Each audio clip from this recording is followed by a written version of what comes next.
Azad söz, azad fikir və bu ideyaların tribunası olan media orqanları cəmiyyəti informasiya ilə təmin edən, maarifləndirən, bu günümüzün tarixini yaradan, yaşadan medianın mövcudluğu və inkişafı özü də bir dəyərdir. Hər bir dövlətdə, cəmiyyətdə demokratiyanın inkişaf səviyyəsinin əsas elementlərindən biri söz, fikir, məlumat, mətbuat azadlığıdır. 6 avqust 1998-ci ildə qəbul edilmiş Azərbaycan Respublikasında söz, fikir, məlumat azadlığının təmin edilməsi haqqında tədbirlərə dair fərman, bundan əlavə həmin ilin 18 iyun tarixində qəbul edilmiş insan hüquqlarının müdafiəsinə dair dövlət proqramı bu sahənin inkişafında əlverişli mühit yaratmışdır. Kütləvi informasiya vasitələri haqqında qanun, informasiyalaşdırma və informasiya mühafizəsinə dair, vətəndaşların müraciətlərinə baxılmasına dair, məlumat azadlığı haqqında qanunlar bu sahədə milli qanunvericiliyin daha da təkmilləşdirməsinə zəmin yaradıbdır.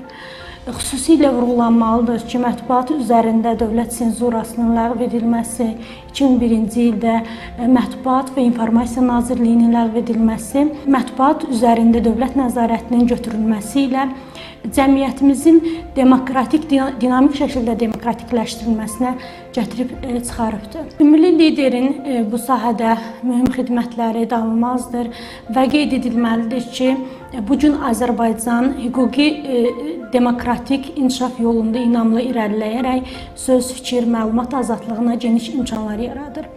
2021-ci ildə 30 dekabr tarixində qəbul edilmiş media haqqında qanunumuz beynəlxalq informasiya məkanında Azərbaycan jurnalistikasının daha da inkişaf etdirilməsinə və jurnalistikamızın modernləşməsinə şərait yaradıbdır və rəsmi olaraq bu qanunun qəbul edilməsi mediamızın inkişafında mühüm rol oynayıbdır.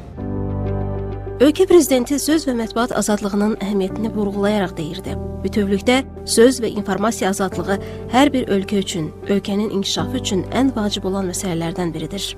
Söz və informasiya azadlığı demokratiyanın inkişafı, hüquqi dövlətin qurulması Azərbaycanda çox vacib olan məsələdir.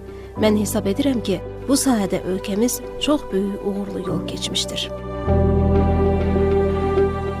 2025-ci ilin 25 aprel tarixində Azərbaycan Respublikasının prezidenti cənab İlham Əliyev tərəfindən imzalanmış Azərbaycan milli mətbuatının 150 illik yubileyinin keçirilməsi haqqında sərəncamda ümumi liderin mətbuat sahəsində bu sahədə fəaliyyətinə dair mühüm faktları ortaya qoyubdur. Sərəncamda da qeyd olunur ki, Vətən müharibəsində Azərbaycan öz şanlı zəfərini qazanaraq ərazi bütövlüyünü və suverenliyini tam bərpa edibdir və Vətən müharibəsində bizim milli mediamız, Azərbaycan mediası həmrəylik, vətənpərvərlik nümayiş etdirərək Azərbaycanın haqq səsinin bütün dünya ictimaiyyətinə çatdırılmasında eyni zamanda həm düşmənlər tərəfindən, həm də onun havadarları tərəfindən yayılmış saxta məlumatların ifşa olunmasında mühüm xidmətlər göstəribdir. Ölkəmizdə jurnalistikamızın, mediamızın inkişafına yaradılan bu cür şərait, qanunvericiliyimizin günü-gündən təkmilləşməsi, inanırıq ki, jurnalistikamızın gələcək inkişafına da yeni üfüqlər açacaqdır. Naxçıvan Muxtar Respublikasında da azad mətbuatın, kütləvi informasiya vasitələrinin fəaliyyəti daim diqqətdə saxlanılıb. Mətbuatın inkişafı sahəsində mühüm nailiyyətlər əldə edilib. Muxtar Respublikanın informasiya blokadası ləğv edilərək azad mətbuatın inkişafı təmin olunubdur. Bugün də media orqanlarında fəaliyyət göstərən jurnalistlərimiz ölkəmizin maraqlarına xidmət edən materiallar hazırlayır. Cəmiyyətin informasiyaya olan ehtiyacının dolğun ödənilməsində səylə çalışır. Muxtar Respublikamızın sosial-iqtisadi və ictimai-mədəni həyatının, quruculuq və müasir inkişaf sənaməsinin yaradılmasına, milli-mənəvi dəyərlərimizin qorunması və təbliğində əzmkar fəaliyyətləri ilə öz töhfələrini verirlər.